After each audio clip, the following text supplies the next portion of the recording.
Peace. What's going on, everybody out there? Today we going live tonight, doing something special. We're going to talk to some people about what hip hop means to them. This is a special presentation. I'm going to bring some folks live on. If you like to join the conversation, let me know. I'll send you the invite. You can appear live on Heritage Hip Hop with me tonight. And we could talk about what hip hop means to you. So, what y'all want to do tonight? Y'all want to talk? Y'all want to build? Let's build. Right now, we're just getting everything together. Make sure you like, subscribe, comment, and share Heritage Hip Hop. I saw some people got on, but they left. They're gonna miss out on something special. But if anybody would like to jump on tonight and talk some hip hop with me, we're gonna be doing that. I'm waiting for my guests right now. So without further ado, I guess we should play the intro, don't you think? What you say? Let's go.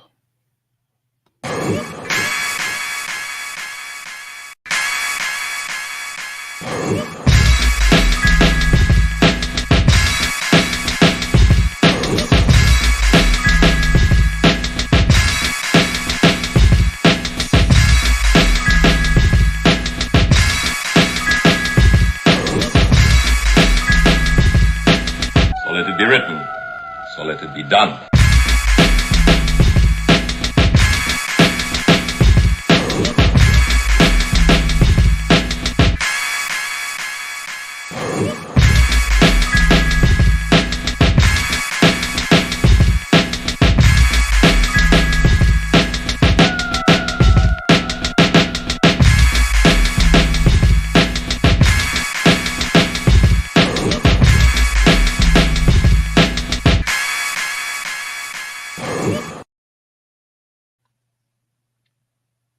Hey, what's up, everyone out there?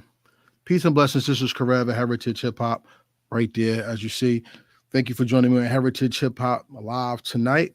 This is the second show I did today, and today I wanted to invite one of my peoples on, somebody that I met through Twitter, through a mutual friend. Shout out to the Hip Hop Heroes podcast.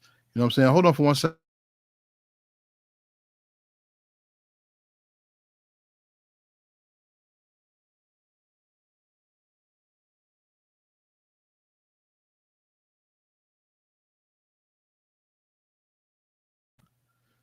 Sorry, everybody. We got some family things going on in the back.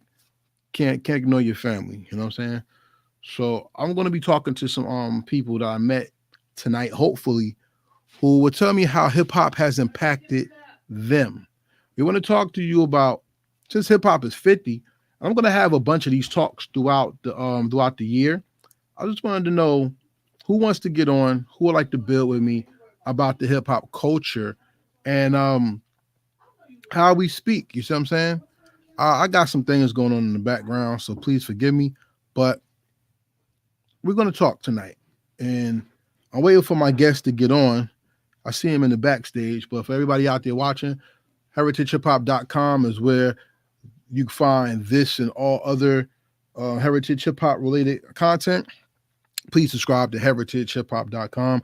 Not only there, all social media like this: YouTube, Spotify, Twitter, Anchor.fm, iHeartRadio, wherever you get your podcasts, that's where we are, YouTube, etc. You know what I'm saying? Like, subscribe, comment, and share. We in here, you know? And tonight, I want to build with my peers. Anybody out there that love hip-hop, tell me why. Why is hip-hop important to you? See, for me, hip-hop is important because it gave me a sense of identity. School didn't give me, church didn't give me, and most people in my family didn't give me. Hip-hop was something that gave me more than an identity. It gave me principles. In the late 1960s and beyond, back and in fact further, community was very big. Community was very strong. In the 70s, that's when the community got power. And through the war on drugs and things like that, the community got toppled. The community got destroyed. The community started to change into, how can we get people to go against each other and stop Black unity? J. Edgar Hoover said that the most important thing America had to do was not elect a Black messiah to get Black people together. So for a lot of people, hip hop was the thing that called a lot of folks to come together. When there was issues in the community, stop the violence movement. We're all in the same game movement. When people separating the races and getting more hate to come out, heal yourself came out. When even people addressed profanity, don't curse came out by Heavy D, rest in peace. So we always had something that came from the hip hop community that got us to understand hip hop is deeper than just music. You see what I'm saying? And right now, like I said, I want to get some people on who would like to talk about hip hop tonight that would like to join me. I'm gonna put my I'm gonna put my Instagram on over here because my man's just trying to get on. I see he having a hard time. You see what I'm saying? I may have to call him on the phone to get him on. But what does hip hop mean to you, especially 50 years old? There's people in this earth that's older than hip hop. And I would love to talk to them to get them to tell me what hip hop means to them. Because they got to see it happen from infancy all the way to now. We try and get them on.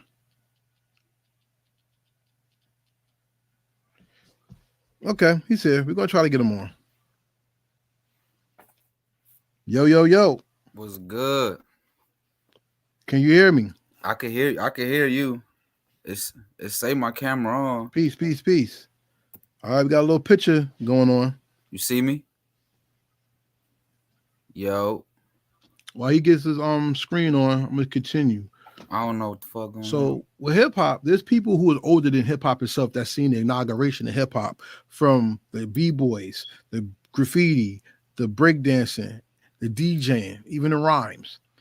There's people who are here before that who see hip hop now, and we have people like the whole debacle with DJ Academics calling people dusty and old. We have that going on. And we have people who say a lot of young people don't appreciate hip hop, which I think is a falsehood, and it's something that we have to change. So I want to talk to some folks tonight on what hip hop means to you and what makes it special. What makes hip hop sincere? See his name? To you, and what makes it so impactful.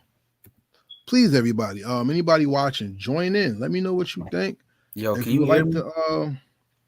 If you would like to join in, please, I can send you the link. I would like to have a nice little town hall meeting with people to talk, because one thing I don't like about hip hop today, there's a stigma that the generations don't talk. Well, here on Heritage Hip Hop, we're going to stop that, and we're going to get the generations to talk. Shout out to my man. Shout out to Tasty Take Some from Chicago. Thank you for tuning in, bro. Appreciate you. Your video has been going up on Heritage Hip Hop. Shout out to my man, Stephen McCaskey, who's always coming through. Shout out to my brother, who's the guest. The guest is a hip hop fan. And that's all I want. I want to talk to people who love hip hop. Anybody's welcome tonight. You see what I'm saying? This is just something I'm going to do every now and then when I'm going to just sit on here. And anybody who wants to join me, they're welcome to join me. So that's all I want. You want to promote your song? You want to promote anything that you got going on? Let's talk. Yo, you can't hear me, bro? You know what I'm saying? That's all I want. You podcast, you do anything in the community. Let's talk. What does it say? My guest is trying to get on. We have some.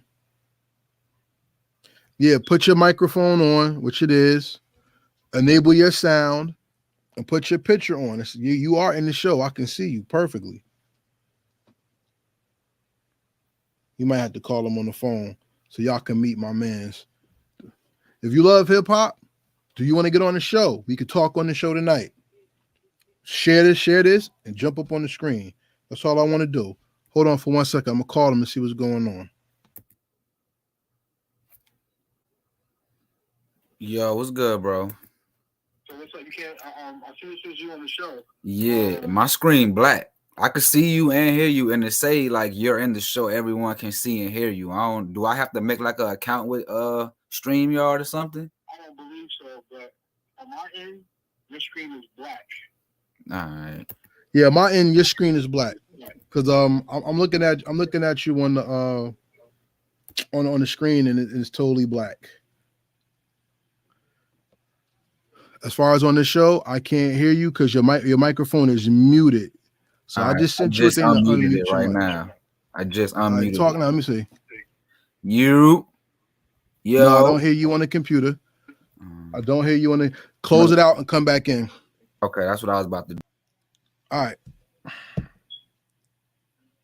I'm gonna hang up too. All right. All right. Like I said, y'all, we got some technical difficulties going on, but this is what it's all about.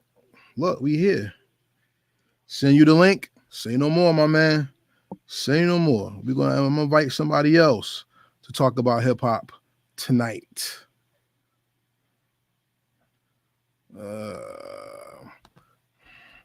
As I move on my screen, please forgive me. Like I said, this is a town hall. This is not really an interview or much. This is people talking. And we're going to have a good time tonight, just having a conversation or two.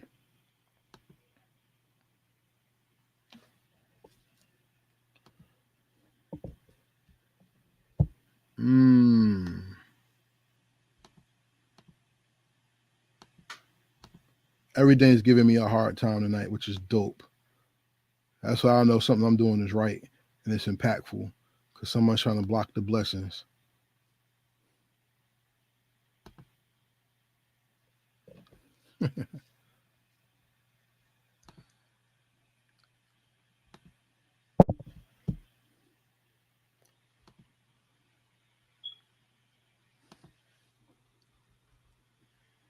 Ah, boy. Shout out to everybody out here waiting for me to get on with the conversation. We'll be on my guest very shortly. Yeah, salute to everybody out there. Thank you for being patient with me and everything. Here we go. Here we go. Yeah, we here. Salute. Turn your microphone on. Turn the volume up. Yo, you can hear me? You hear me? I don't know what's going on. Yo, you can hear me? Can you hear me? I hear you good. I can't hear you.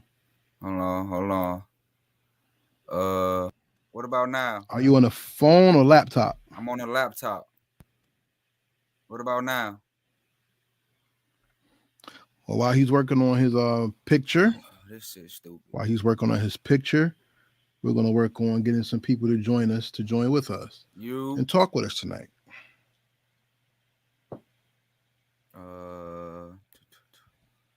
Let's see, audio. Let me test this bitch.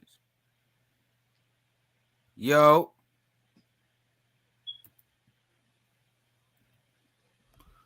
Nothing yet. Nothing. You're on the show. It's on your end. Okay. Let me see your mic. Your mic volume is good on my side, so it's the sound on your device that's making this thing happen. What about now? Oh shit. What about now, bro? All right. Nothing yet. Is your volume on your phone up? Can you get headphones? I'm on the laptop. No headphones? Hold on.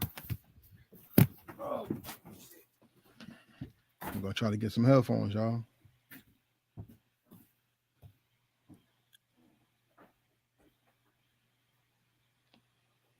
Like I said, y'all, we're just having some simple conversation. Anybody that wants to join, please join us.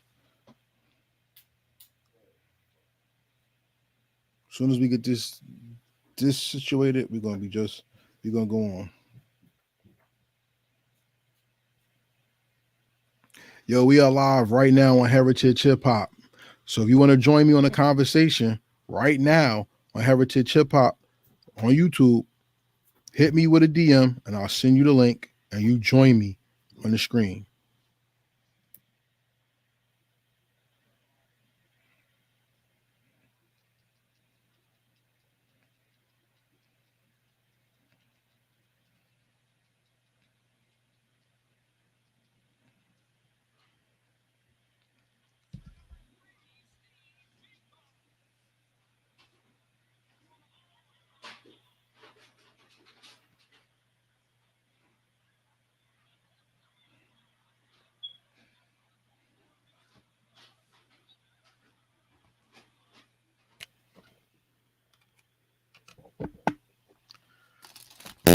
don't know. We're trying to make it happen tonight, ladies and gentlemen. So without, I know we're not gonna wait too long. So check this out. Heritage Hip Hop is here to talk about the real issues when it comes to hip hop.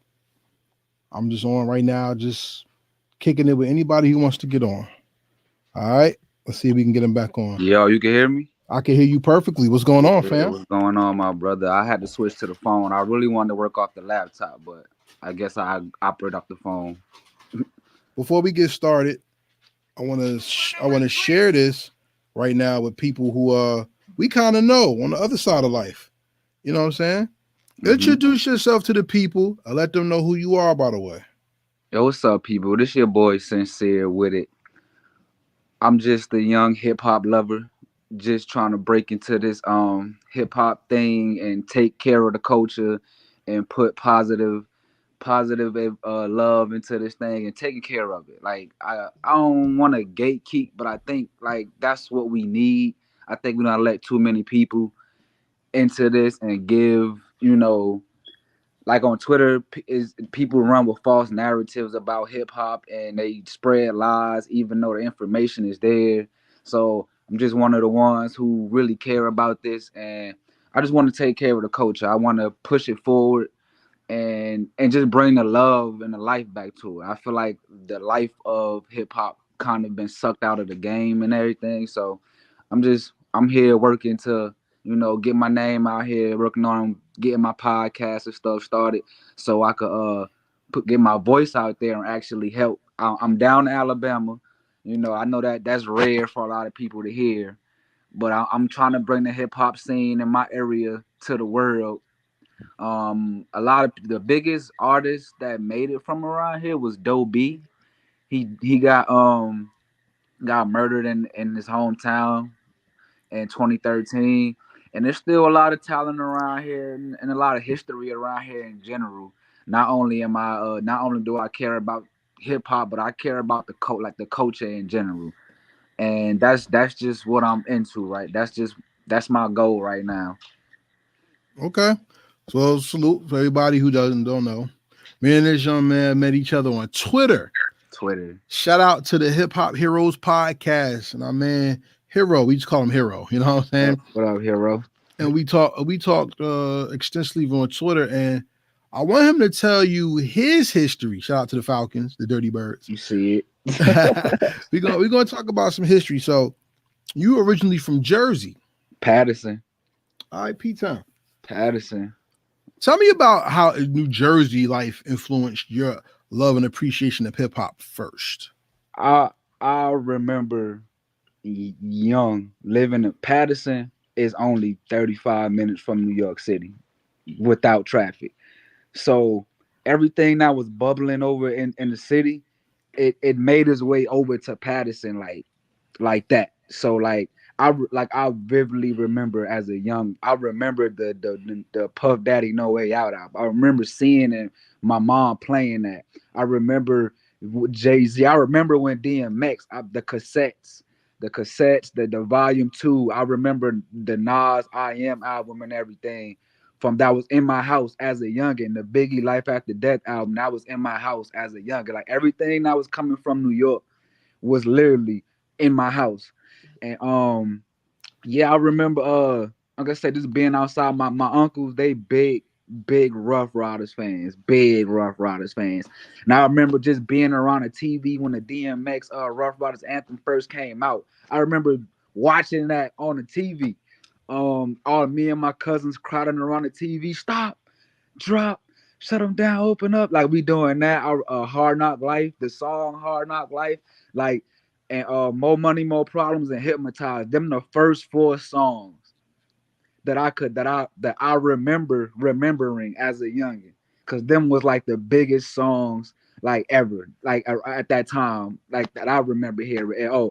And I'll Be Missing You. Like I said, I'm from Patterson, so all of this is East Coast heavy. So I didn't know nothing about the South or anything at all yet at this time. It was just strictly Biggie, Jay-Z, Rough Riders. That's literally what was all in my ears from the beginning as a youngin'. This when I was like 6, 7 years old. So Their early influence of East Coast, right? Okay. That is something that most people, that's what most people say. Their intro to hip hop, to a certain degree, was East Coast based. So the East Coast was known for the hard boom bap, the drums, and the lyrics. Mm-hmm. What made that sound come alive to you to the point where you could relate to it, not just like it?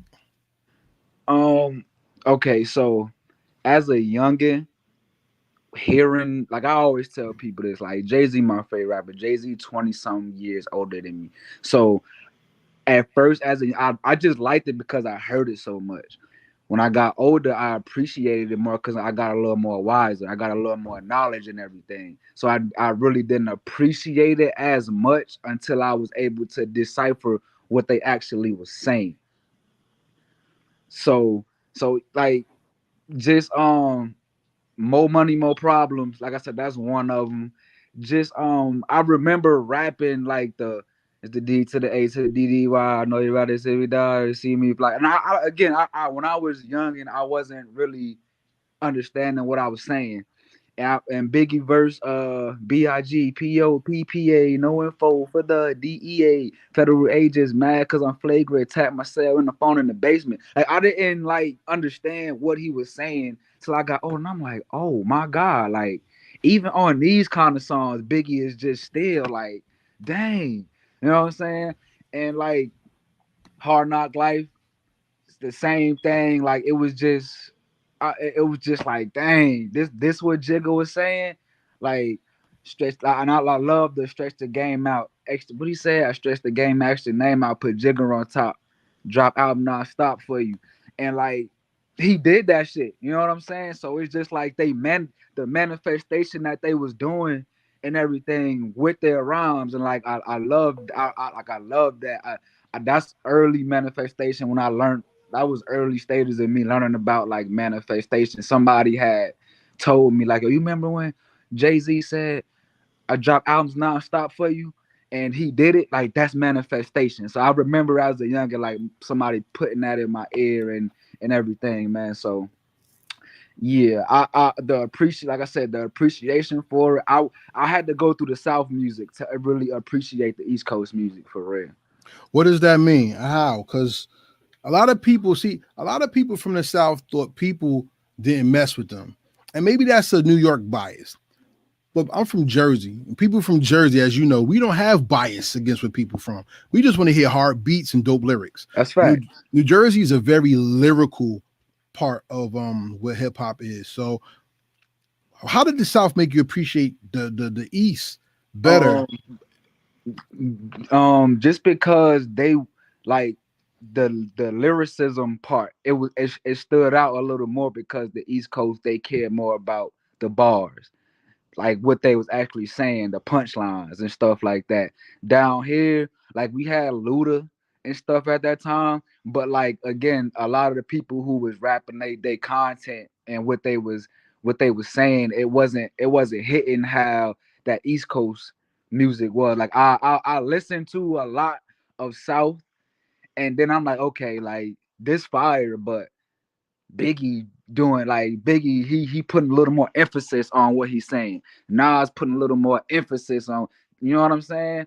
DMX, you know what I'm saying? He ain't the best punchline rapper ever, but like he had a couple of lines in there where it's like, yo, niggas ain't doing this right here. Like then like I'm trying to think. Luda, I'm just using Luda for example. Luda rapping, but he ain't like hitting it like how DMX hitting it. You know what I'm saying? So I want to say like I appreciated the East more when I coming from the South because I went through a lot. Earlier in 2000 it was a lot I'm gonna say below average rappers that was good, but they was below average. And that made me appreciate like, yo, like again, this is why I appreciate, Jay-Z and Nas and Beanie Siegel and Jadakiss and all of them a little more because they above average and this they doing it. You know what I'm saying? I can't hear you. Hold up. Before we go back, I would like to give a shout out to Hayes the Kid, Mr. Good God himself, What up, Lyrical Hayes? Beast, Jersey City, stand up. I want to give a shout out to Nika Ladine, the beauty on the scene of the A&N R&B podcast. She said you had Pringles in your background. That's the first thing she noticed being a fat girl. All right. So shout out to Nika Ladine. Shout out to my brother, Born Eternal Lord Allah, 5% Nation, the gods of earth. Peace, God, and let's go. Let's build.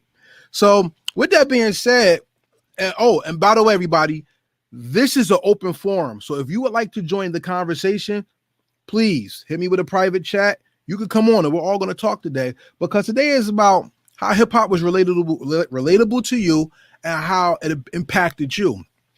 I got to admit to you, the first time I heard Southern hip hop, I was confused. I didn't get it. I'm gonna keep it real.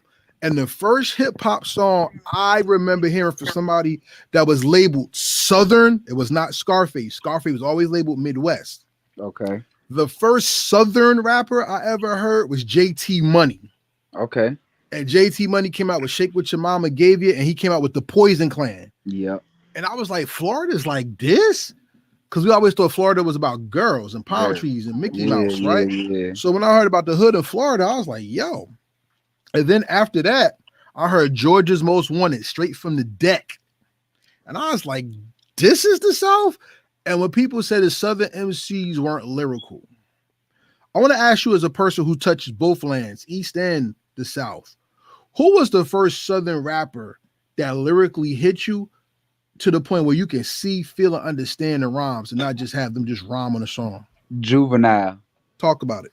Juvenile. When I first, all right, so I moved down south. I moved to Alabama in '99, and the first video I ever saw was That's you, that's Benz, Like, and it's just like his words took you to New Orleans, like it took you there, like it felt like I was in the Magnolia.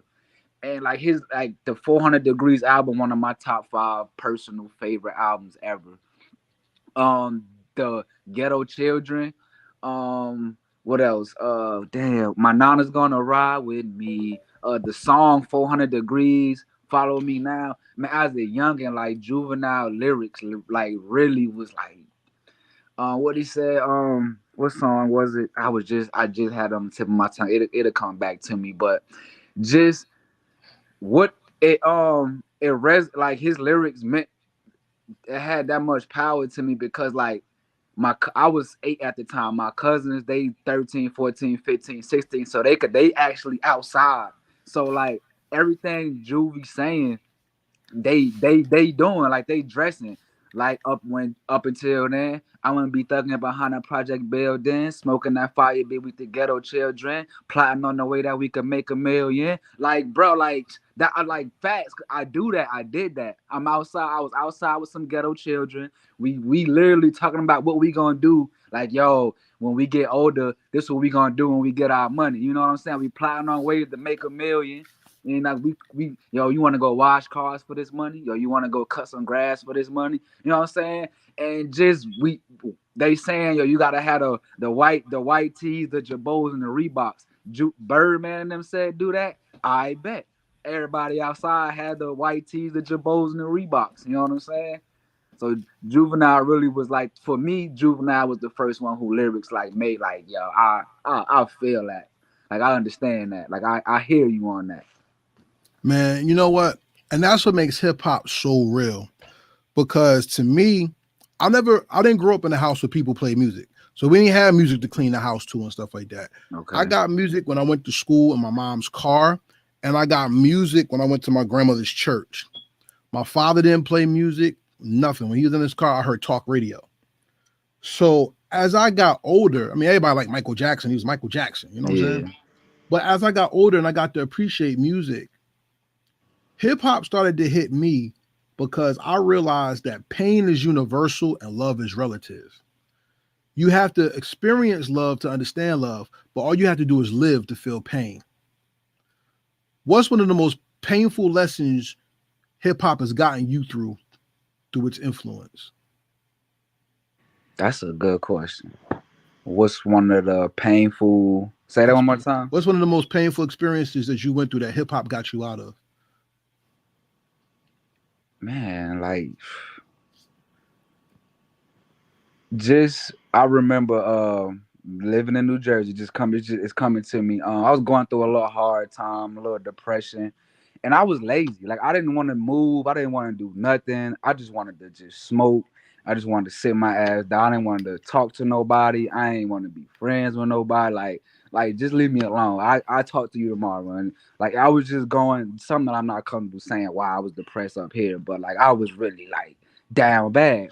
And then I was just playing like I was playing Outkast a lot during that time. Outkast, Tribe, and Kanye. I remember I was listening to those three artists a lot. But that Outkast song, "Get Up, Get Out, and Get Something." Don't let the days of your life pass by. You need to get up, get out, and get something. Don't spend all your time trying to get high. And I'm like, yo, like I played that shit religiously for like 2 months just to get myself up and out. You know what I'm saying? And like it helped me, like it put me back in the right mindset. That song put me back. It put me back on my feet. I was able to just get out and start talking again and just go just being out again. Like I said, I buried myself in the house for like 2 months. Just off of it was a lot of like personal life shit going on. That just had me down. And that get up, get out, and get something really just, especially CeeLo verse, what he was spitting and what he was saying, it's just like, yo, like this is how I feel right now. Like you're really rapping how I feel right now. So that song, specifically that song, it got me up and it got me back into my groove again. One thing we share is that hip hop talks to our spirits and talks to our livelihood. Mm-hmm. Like in R&B, there's not too many songs that made me feel something. Yeah. There's a song from the Panther soundtrack called Freedom. That's one of my favorite songs ever because it was like a hip hop song. It was every female R&B singer in the game came together to do one song. Uh-huh.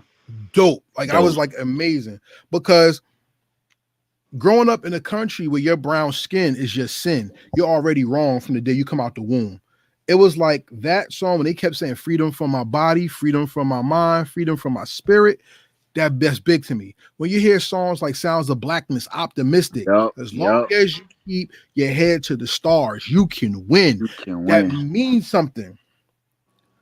When you heard Get Up, Get Out, and Get Something, it meant something. When I heard The World Is Yours, it's mine, it's mine, it's mine, whose world, those are like the mantras that build your spirit, your energy, and your identity. When you found yourself, how did hip hop help you protect yourself? The next album, Aquemini, the Aquemini, AT-Aliens and Aquemini and everything. I again once I got out of that funk, I stay. I'm like, yo, y'all got me out of the funk. Why not? Keep listening and just seeing.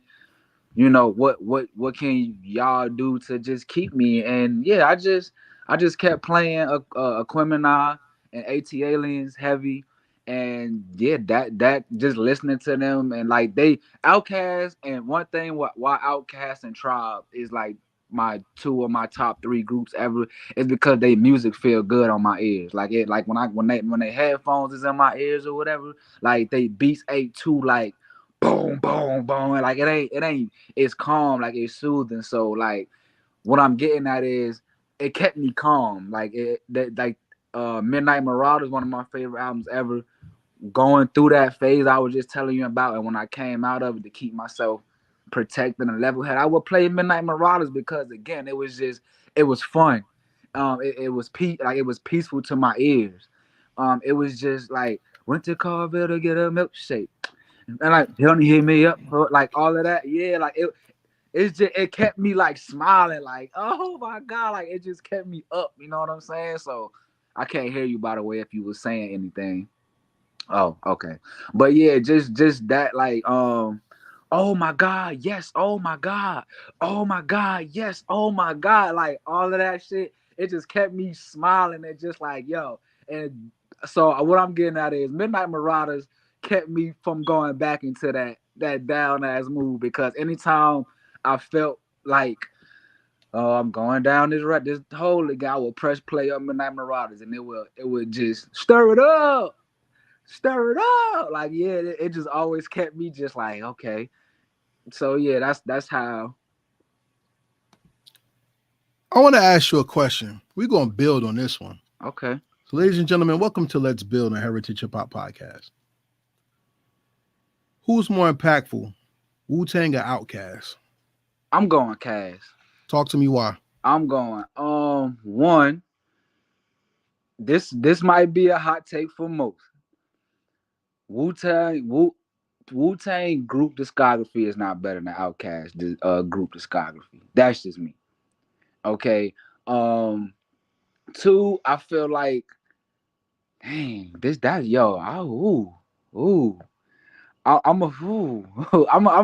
still rocking with Outkast. I'm not changing that up. I grew up in the Outkast era, so I might be a little biased more than I was there.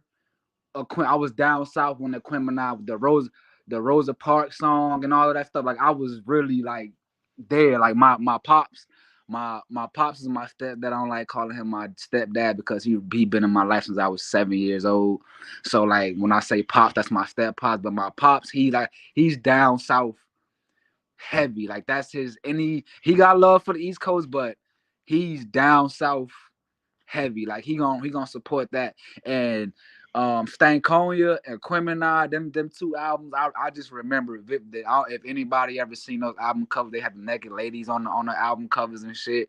But I was there with the Outkast, the Miss Jacksons, that Bombs Over Baghdad, Cream, and all of the songs that they got is, I would say they a little more impactful to hip hop than they are than I would say like Miss Jackson and stuff. But Miss Jackson was like big.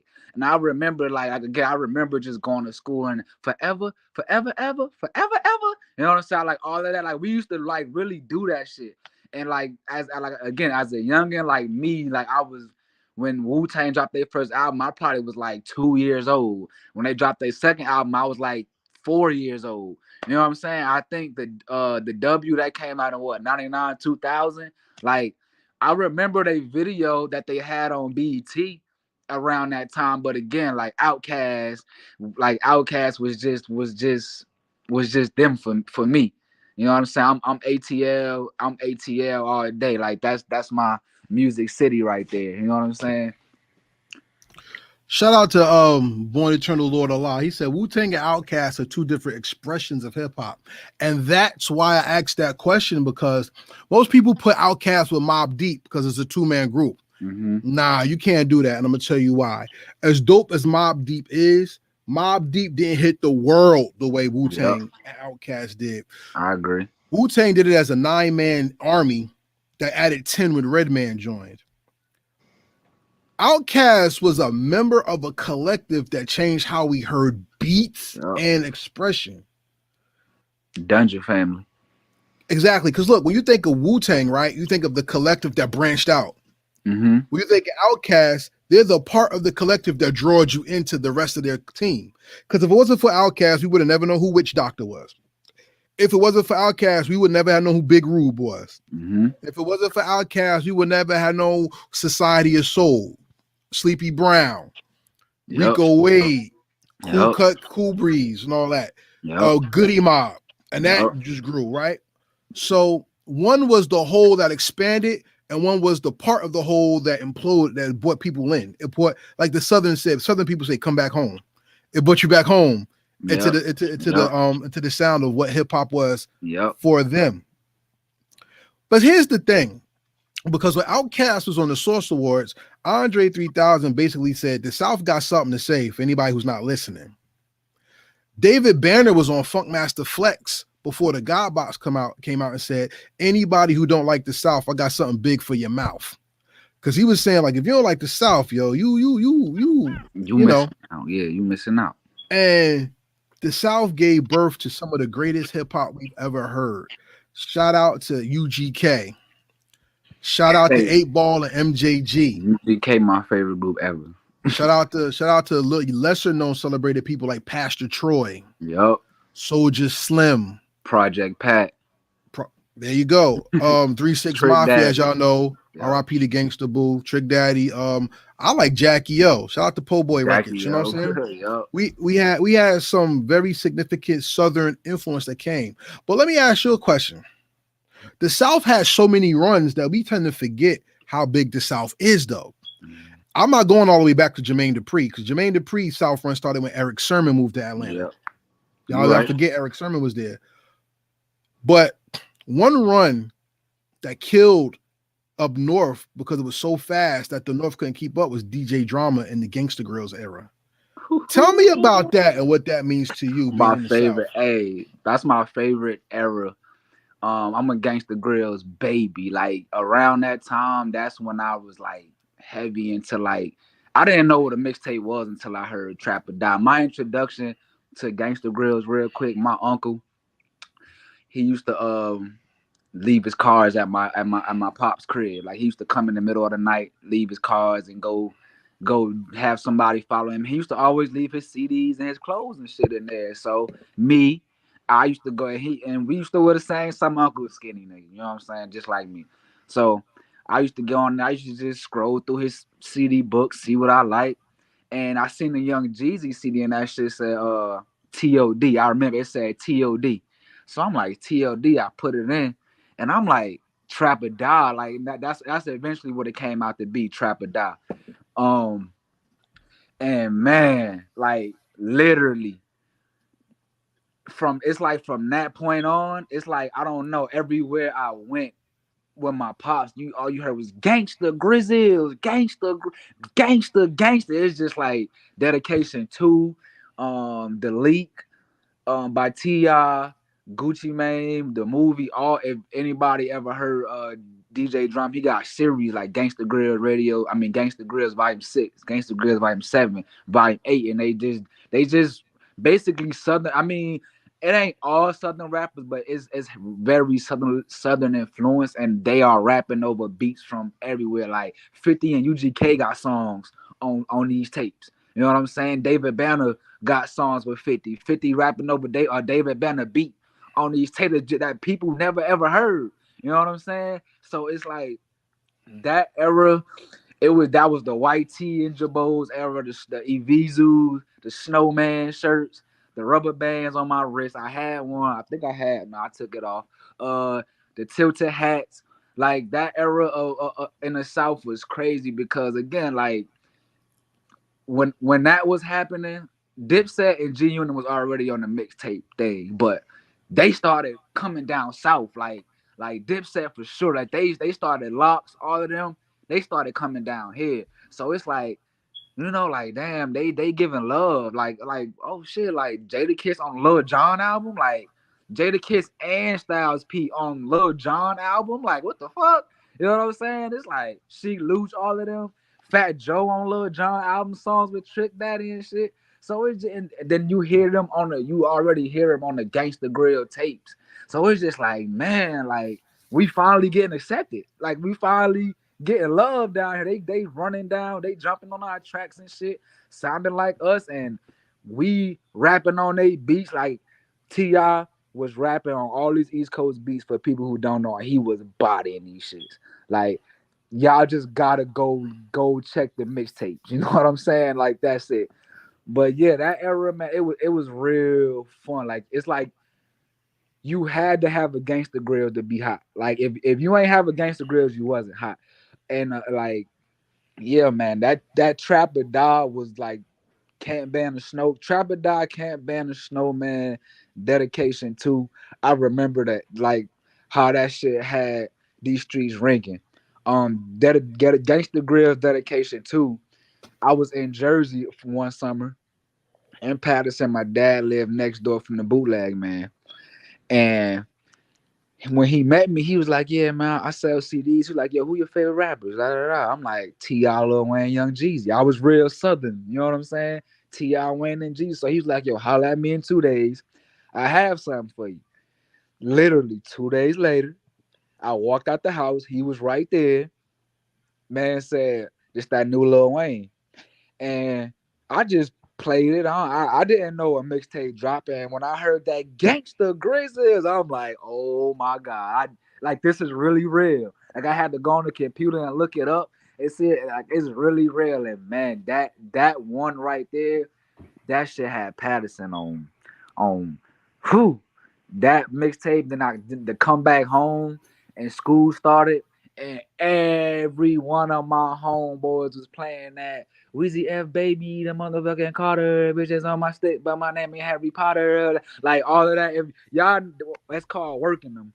That one, the how they do motherfuckers is Weezy baby niggas, bitch, and I gotta tote the cannon. Listen close, I got duct tape and rope. I leave you missing like the fucking old Bannon. One hand on my money, one hand on my buddy. That's the AK-47. Make his neighborhood love me.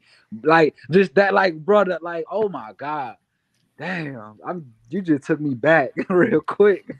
Like damn, like cause we was outside.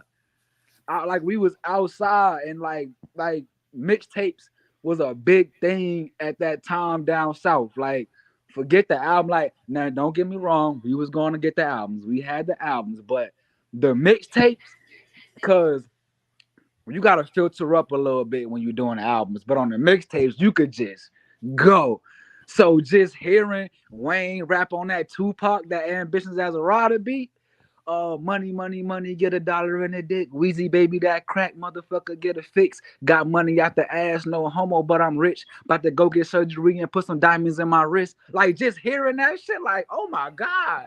Hearing him on a spit your game, talk your shit, grab your gat, call your, like him rapping over that, be like we wanted that, like so we Jeezy was rapping on all the Cameron beats, all of the Dipset, Wayne and Jeezy was really rapping on all of the Dipset beats on Gangsta Grills. You know what I'm saying? So just yeah, man, that was a great time. That shit meant a lot to us, especially when me and the homies talk about it now and be like, yo, we didn't realize what was happening back then. But just sitting back to think about it, it's like, yo, we really was like outside and we really was like standing in circles, standing in the cipher, like a cipher. We was standing in a circle, smoking, or we would be shooting basketball or whatever. And Gangsta Grizzlies is all you would hear the whole time. Jeezy, Gucci Mane, T.I., Project Pat, fucking everybody, bro. David Banner, who just name them, Slim Thug, Bun B, all these people had Gangsta Grill, Shawty Low, and we used to just have them joints in rotation, bro. Okay. So shout out to Born Eternal Lord Allah. So I tell people who want to get into hip hop to check out mixtapes from different regions to find out what you like. Oh, based on what he just said, Snoop got a couple of Gangsta Grills, and them joints is fire. The city is in good hands. That's a great one. But he got the blue carpet treatment, the prelude to the album, bruh. Snoop, yo, that Gangsta Grills was hard, and they just dropped the Gangsta Grills a couple months ago as well. That was real. It ain't bad. It's Snoop. If you know Snoop and what kind of music he do, you know, he got the rapping, he got the game banging, he got the vibes up there, he got the smoking songs. It was a well put together tape. But I feel like people in this generation who didn't grow up listening to like Snoop or Gangsta Grill, they probably don't feel it the way I feel it. But yeah, man, from all regions, Drama got mixtapes with Pharrell. He got a Gangsta Grills with fucking Chance the Rapper. Not Chance the Rapper. What's my man who playing at Atlanta? Donald Glover, Childish Gambino. Yeah, he got a Gangsta Grills with him. So yeah, that's definitely true.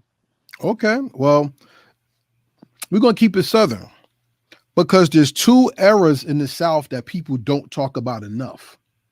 I'd like to get your opinion on it. In the East and West, it was always big when your top stars and celebrities appeared in movies.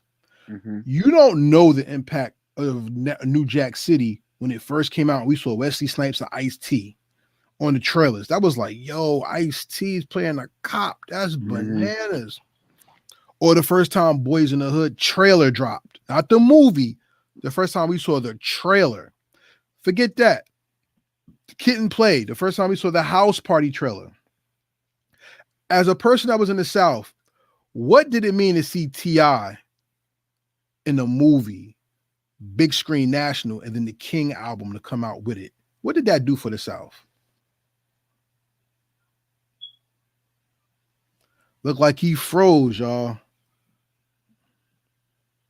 Uh-oh. My man froze on me. Bro, can you hear me? He froze out there.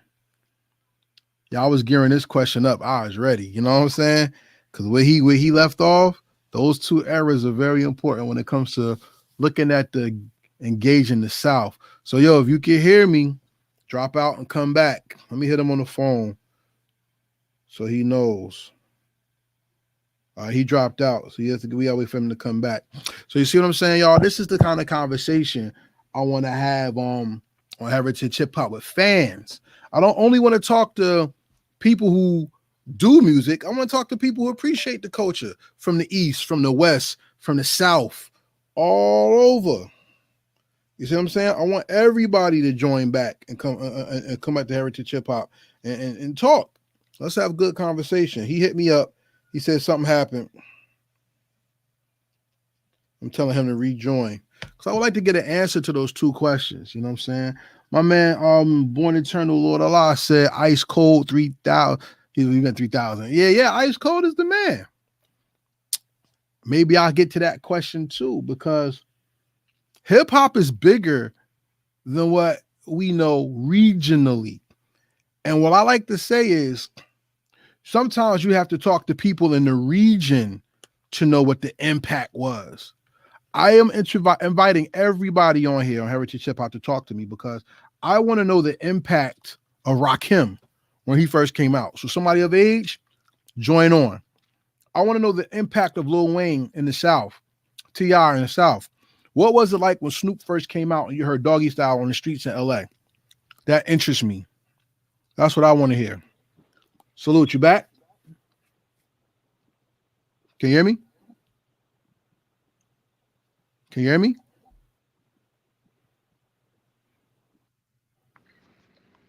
Can you hear me? I hear you now. All right, cool. I don't know what happened, but I'm glad you're back. Yep. My man brought up Ice Cold. He said you got to talk about Ice Cold. You know what I'm saying? We ain't getting that Dre 3000 yet. But I don't know if you heard the question. The question was, I was talking about how movies affected hip hop, right? Yeah. And I said you may not have been around and see the trailers of Kid and Play House Party to know when it first came out what that looked like, or New Jack City when we first saw Ice-T and Chris Tucker together, like Ice-T and Wesley Snipes together. Sorry, not Chris Tucker. Sorry, Chris Rock. When we saw Boys in the Hood trailer, not the movies, ladies and gentlemen, the trailer. When he said this is coming out, this is bananas. What was the South like when T.I. was on that screen for his movie, and then the King album came out right behind that? Hey, for us, I'm gonna speak for the. I think I was 16. I think, hold on, what's that? 06. Yeah, I was 15, 16, somewhere up in there. So, like, when we first seen T.I. on that screen, we automatically knew he was getting our money. We like, oh, he was the biggest artist in the South at that time. Like, everybody talk about Wayne, but they always forget that T.I. was like literally that he was the biggest rapper in the game in the South at that time. And he my, other than Jay, he my favorite rapper. So when me and the homies, we all had them. We what you know about that? Like we was all on that, the front, back, side to side, living the sky. Like we was already on the singles and already. So seeing him on the screen, like I said, we automatically know that, oh, let's go. We about to give him our dollars. And I remember all of us the first week we was there. Like we was there that weekend. When I tell you we was country as hell, long ass shirts, you know what I'm saying? Jeans or jerseys. Everybody had the big ass fitted hats. We was in there for real. And yeah, like like I said, when we seen him, like we was like, yeah. We was happy for T.I. Get more money. You know what I'm saying? I think that's what's important, because hip hop is so big that we take advantage of just the music, but we don't understand the impact of the visuals. besides T.I. being in that movie, how did the South grow after that movie with visuals? Um, how did the South grow after ATL with visuals? Are you asking did Ti have like a impact on rappers wanting to do movies after he was in that movie? No, because Master P was the first one who That's what really I was took the about to get at. movie first, but that was the big mainstream movie that a Yeah. Southern artist got into, and it just was like, yo, who's that? I'm a You know what I'm saying? Luda was on Too Fast Too Furious. That was a big, you know what I'm saying? That was big. I'm trying to think who else from the South was on something big before T. I think Luda might have been the one who was on a bigger scale with movies than. But that's a question I don't have an answer for that question right now. That's a Okay. question I don't have an answer for Let's take it respectfully. to let's take it somewhere else then. Shout out to everybody watching Heritage Hip Hop right now. Make sure you like, subscribe, share, comment, hit them like buttons. We got Yo, some likes up in here, and I appreciate that. Anybody who like to join in and jump on the conversation, please do. We here. How about this? can I can, Oh, can what's up? can What's I up? just give like like the my introduction to Southern music real quick? All right, so like I said earlier, my mom moved down to Bama in '99, and the first artist I ever heard, Cash Money. That's them the first artist that I seen when I came down. Turn the TV on, they had the stretch PT Cruisers. They had the bling on their neck, they arm, and in their mouth. I never knew what a fucking grill was until I moved down south, and I'm like, I want that. I don't know. Like that bling, it just did something. It just turned that bling turned me out. I'm like, I want to be a rapper. Like that's what you got to do to get that. Like get that. I want to be a rapper. Like every time my face was glued to that TV when Number One Stunner video came out, when Get Your Roll On came out, Back That Ass Up, like all of that. The Block Is Hot, the song, Project Chick, all of that shit, and 504 Boys. Um, that's Master P and No Limit. Them was them him 504 Boys, C Murder, Mystical for sure. Like I heard Mystical and Master P around here more than I heard any other No Limit artist. And they got the Fiend CDs. They got C Murder, they got Silk, they got Snoop CDs and all of that, but fucking but fucking Mystical and Master P, bruh, bruh, them albums was special. Like, so when I started, like, I don't know, like naturally, I think that's the Jersey in me. Naturally, I gravitated to the music. I wanted to know, yo, who is these? Like, and I'm young, 8, 9 years old at the time. Like, that's when I started getting my cousins started putting me on to like, nah, that's what we listen to down here. You know, I'm 8, 9, they 14, 15, 16. So nah, this you listen. I'm like, y'all listen to Biggie Smalls? Nah, we got this Master P though. We got this, we got this Jew, we got this BG though. And that's Outcast. I remember like again, Bombs Over Bag, no Miss Jackson. I'm sorry, like glued to the TV, 106 and Park, Rap City. What's the animated lady who was on her? I forgot her name. Free. Was it? No, that's not free. Cedar's World. You talking about See the Cedar's world. World? Yup. See the world. Yup. All of that, like, bruh. And like, yeah, Outcast. Like, I like just out down back when I was a kid down here, like the side of the track that I lived on was all my family. Like we go outside, it's all my aunts and my grandma, and like all my cousins and everybody. Like I said, and used to hear my pops and them playing like UGK. That's like I'm like I knew I heard Pimp C verse before because of Big Pimp. I knew I heard his voice before because of Big Pimpin' with Jay Z or whatever. So, but like I remember it like first hearing the song one day you here, baby, and then you're gone. And next day you're gone. Like as a young one, like you, it's like you feel that, like you feel that. A Ball MJG, they had a song called "Lay It Down." Lay it down, lay it down. You hoes, lay it down. And it was probably some shit that I probably should not have been listening to when I was that young. But again, like you know, like I think naturally, like your body knows what's good music. Like I think him just saying lay it down, you hoes lay. I think like that hook attracted me or whatever. And again, I didn't understand what they was getting at until I got a little older or whatever. But yeah, like that's my introduction to Southern hip hop. Just being outside, being around my cousins, and they just tossing CDs like, nah, here, listen to this, listen to that. Wayne Block is hot. So that's what I be telling people. I'm not a Wayne fan who became a Wayne fan in '05. I was with him in '99, '98. Block is hot type shit. You know what I'm saying? So I'm a real Wayne fan. You know what I'm saying? Like that's my dog. I feel you. I feel you. Born Eternal said pre-woke Ti was a problem, pushing into mainstream. Good yet somewhat hated in the underground. Ti was lyrical with an With the act, accent. bruh, facts. Okay, Trap music. that's a No great more album. talk. Yeah, fact. Like I think it's the top 5 album ever. Okay, Um, not ever in the South. Let me rephrase that. Ever in the top South. five Southern hip hop album. Yes, in the South. Okay, The let's song talk no Mo- about that too. Why not? Good. the song No More Talk. I'm either running for my life or I'm just waiting to die. I'm the supplier of the fire. If you're chasing the high, it's never when and why. It's the way that he died. Did he stand like a man to the day that he died, or was he reaching for guns while trying to run, or was he like he was in his bag? Like he was giving us that story of the trap. Like he was telling us like this is the trap. Like this, I'm telling y'all what's going on outside in my environment in the trap. You know what I'm saying? So Mm. yeah, like trap music. Um, um, this ain't no album. This ain't no game. It's a trap. This ain't no album. This ain't no game. And the thing I love about that song is I like how we ended it, like the because the beat switches, but the first part of the beat, I like how we go. The first rule when you sign a record deal, just know it ain't a deal. It's a trap.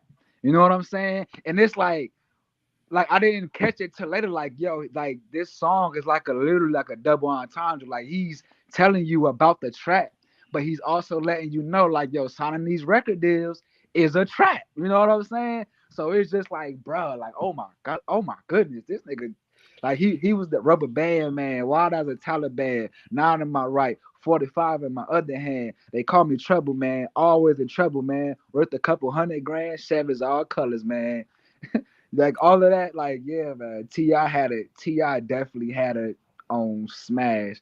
Be Easy, that whole album, King of the Be Easy. Y'all ain't never seen a dope boy play the piano and rap at the same time. Like that's a bar. Like that is a bar. That is a bar. Yeah, Like because you talk about that's one moving of them ones keys. for me. You talk about moving keys. If y'all never Yep, didn't catch that. exactly. Like the aunt. That's what I'm saying, bro. Like the entendres, that shit. Like I didn't. Again, that kind of putting that kind of stuff in your work made me appreciate, like, go back and like appreciate the East Coast music. Like yo, like damn, niggas was doing this shit before 10. Like damn, like you know what I'm saying. So yeah, So that helped me appreciate because I'm a person who like Ti my favorite rapper. Who was Ti favorite rapper? You know what I'm saying? Jay-Z and Nas. No, Pop. No, was it Jay-Z Jay Nas? Z, yep. And Jay Z, Nas. Pop, Nas, and I think he had UGK up there Front, too, back, side to side. Yeah. Yeah, side to yeah, yeah. side. Yep. All right, but look, let's hop off of that because one thing I wanted to get when we talk about the sophomore jinx, T.I. is one of the few artists that did not hit on the first album, but his sophomore album just blew people out the water. T.I. is in there, Public Enemies in there, Mob Deep is in there, just to name a Yep. few. That their first albums weren't really accepted, but that second album made them like monsters and gave them full careers. You know what I'm saying? The second movement of the South that turned people on their heads was the hip hop is dead controversy through Nas. What was that like in your region, and how did the region respond with their hip hop to you? Just drop more gangster grills. Like that's literally what happened. Gangster when Nas said hip hop was dead, Southern rappers took that shit and was like, "Oh yeah, watch this," and they literally got on it in a bag with them gangster grills, and they started rapping over them East Coast niggas beats. Like, "Oh, hip hop dead. Okay, watch this." Fucking then like it seemed like, and I know Nas wasn't. directly coming at the South, but it seems like, okay, like look at the timeline. Around 04, 05, New York hip hop starts declining. Okay, a couple of rappers already done relocated down south. They already came down here, and the sound down here, Ti and Jeezy done took over with this trap sound. Like they done took over the whole country with this trap sound, and then a year later, somebody come out and says, "Hey man, hip hop is dead, bro." Like so, everybody down here was like, "Huh? Like you ain't hear Urban Legend, you ain't hear 101, you ain't hear King, you ain't hear the Carter or the Carter 2, you ain't hear, Rick Ross Port of Miami, you ain't hear none of this, you know what I'm saying?" And yeah, I think the artists, and by the way, those albums I just named are considered classics down south, cult classics, not all time classics. Them definitely some cult classics down south that I just named. Okay, but yeah, I think Eric, like the South took offense to that, and they just went harder, and they was like, "Yeah, we're not ever giving y'all this crown back now." Like, you what? We not. So Nas is responsible for the the what's the word I'm looking for? He's responsible for Southern That's hip hop Southern artists takeover. going even harder than they was already going. Okay, because as years went by and people understood what he meant, Yeah. people agreed. Nas was hurt when Ludacris went at him. Nas, like I heard the young Jeezy on Drink Champs talk about how he was trying to come at Nas, but Nas met him like an OG, like, "What are you doing?" Like, and he really Yeah. talked and he understood. Nas did what De La Soul did when De La Soul made De La Soul is Dead. And they were going at hip house, where hip hop had house music. And the people who did house music was in their own clique. Mhm. Yeah, I don't know. Jungle Brothers, Girl, Our House Shoe. Girl, Our House Shoe. That was the uptight, top tempo beats. And De La Soul was like, that shit dead. And they dropped the classic album, De La Soul is Dead. But nonetheless, to get back on topic, I miss the regionality of hip hop. I appreciate the internet. I appreciate it. But it's not the same. Because when you hear classic albums of regions, you hear the personality of the region. When I think about the South, no, forget that.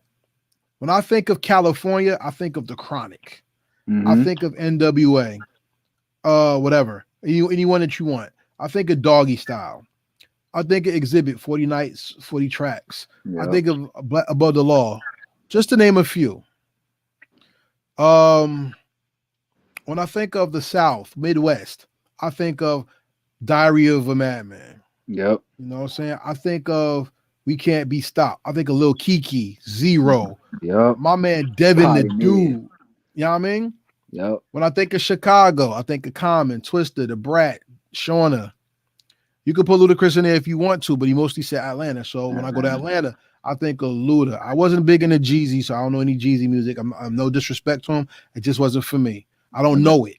But I think of Luda. I think of Outkast. I think of Ti. I think of damn, it's so many, yo. It's many, bro.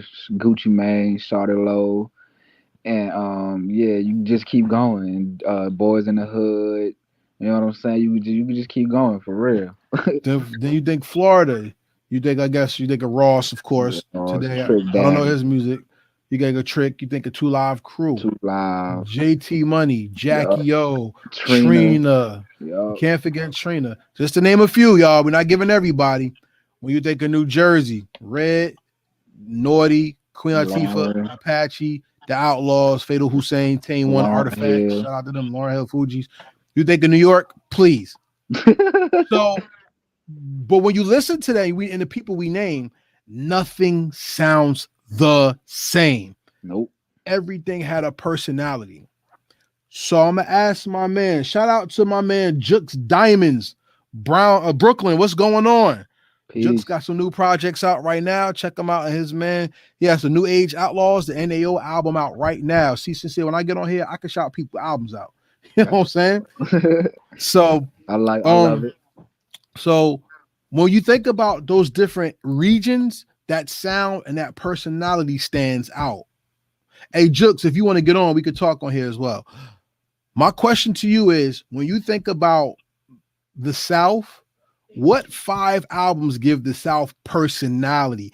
I'm not saying which are classics or not. I'm not saying that. Yeah. What 5 albums give the South Ooh. personality? And before you start, I want you to think about it because I want to give a shout out to Memphis, Tennessee, the 3-6 Mafia. I Yup. want to give a shout out to Orange Mile. We got 8 Ball MJG. Shout out Yup. to Young Buck. They put the South where they had to be. But not only them, Yup. there's so many people that we can't shout everybody out. And I'm sorry we forgot somebody you like. Put their names in the comments. But as you think about this, I want to learn from you. When you think about Southern hip hop, not classics, most impactful, what gave the South personality through their hip hop representatives? Man, I feel like that's a question for somebody older than me. Like, but I'm gonna work with you because like I think the personality a little bit come from a little bit. Definitely, I'm gonna go Master P Ghetto D. That's one. I'm gonna go there. That's a great question. That's a great question. I need to think a little more on that. Can I reverse that question on you and you tell me about like that with the I guess the East Coast? Sure. What gave the East Coast personality? Yeah. Rakim first, because Rakim changed how people rap. So when Lyrics of Fury and Check Out My Melody, that album, Lyrics of Fury. that gave the East personality. The funny thing about East Coast hip hop is when you think about the 80s, Rakim changed the game. LL gave it star power. Okay. Okay. Run DMC gave it street edge and street element. KRS-One gave it education. Big Daddy Kane gave it smoothness. Coogee Rap gave it street mafia also appeal. Go to the 90s. Wu-Tang gave it Wu-Tang and Boot Camp gave hip hop something he never seen before.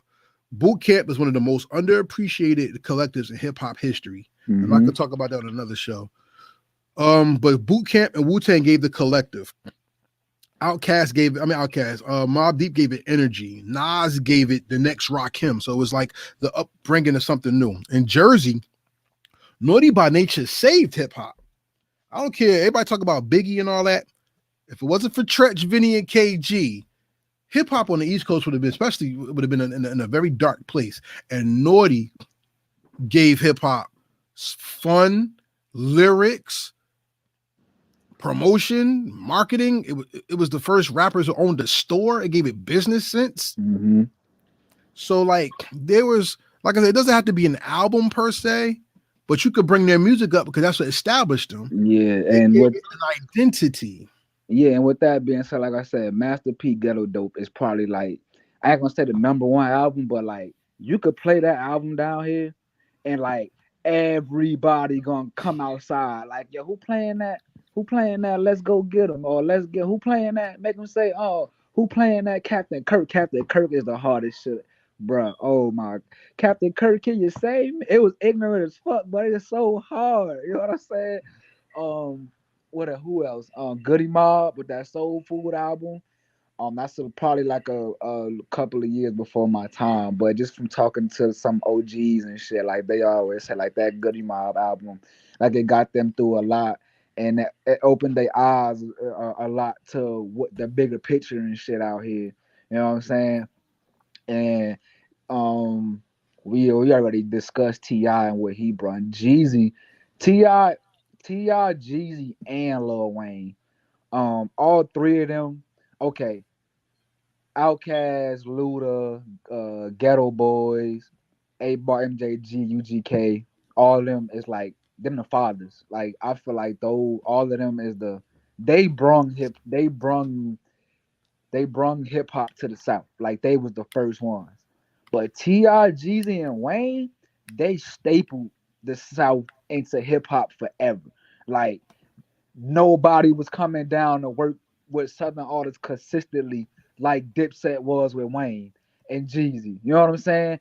Jay-Z came down here. You know what I'm saying? He was down here in the late 90s. You know what I'm saying? And yeah,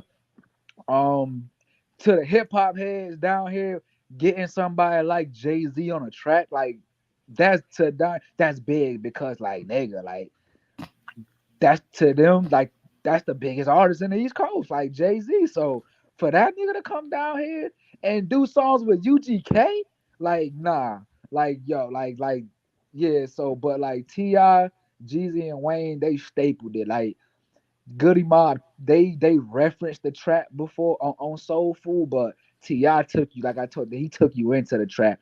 I always like to say Ti, his trap perspective was like under the street light outside. He was outside under the street light rapping about was remember late nights we was straight. What he saying? Remember late nights we was up on. I forgot, but it's the song Why You Mad at Me? And I want to look up the lyrics real quick. Hold on. While he looks up the lyrics, ladies and gentlemen, we'd like to thank you for joining us on this hip hop roundtable. I invited people on. I mean, I don't know what's going on. Maybe folks don't want to join us, but this is an open discussion. And I wanted to bring my mans on here just to talk. He's starting a podcast. I wanted to bring up some MCs on here. Maybe they can get an interview on his podcast. Just whatever, man. We here just building. Shout out to Jux Diamonds, the Ghetto Boys. We ain't forget. We talked about them earlier. You know what I'm saying? Shout out to Brownsville. Hey, Jux, can you get me Thunny Brown and Stuck and all them? Because I need to talk to some boot camp affiliates and boot camp family on Heritage Hip Hop. It would be very important. I met them and I got to get back in touch with them. I got a new phone. So if you could hook that up for me, I would appreciate it. Shout out to Born Eternal Lord Allah again. He said 8-Ball MJG dropped jewelry, life lessons in their lyrics. Be a jewel thief. Shout out. Yes, indeed. Coming out hard is one of my favorite 8-Ball MJG albums in the 9mm Boys. You already know. That's why I said. That's why before I said what I said about TIGs, and when I say A-Ball, MJG, UGK, Ghetto Boys, all them niggas is they the fathers, and every nigga down south knows that. Like every rapper down south know, like, hey, nigga, Scarface the father, hey, Bun B and Pimp C, them the fathers of this shit. Like it's like they already know, like, yo, I gotta go holler at Bun and just check in and shit. Like they already know. And that's one thing about Southern hip hop is that a lot of, I'm gonna just say New York, just from like when I was growing up, they kind of didn't have a respect for each other. Down here, each one teach one. When I get big, I'm gonna come back down, I'm gonna pull you up too. You know what I'm saying? And that's kind of like what how it was with like Ghetto Boys and 8-Ball MJG, Master P and Cash Money, all of them. They all literally like they worked together to put the South on. You know what I'm saying? I salute that. I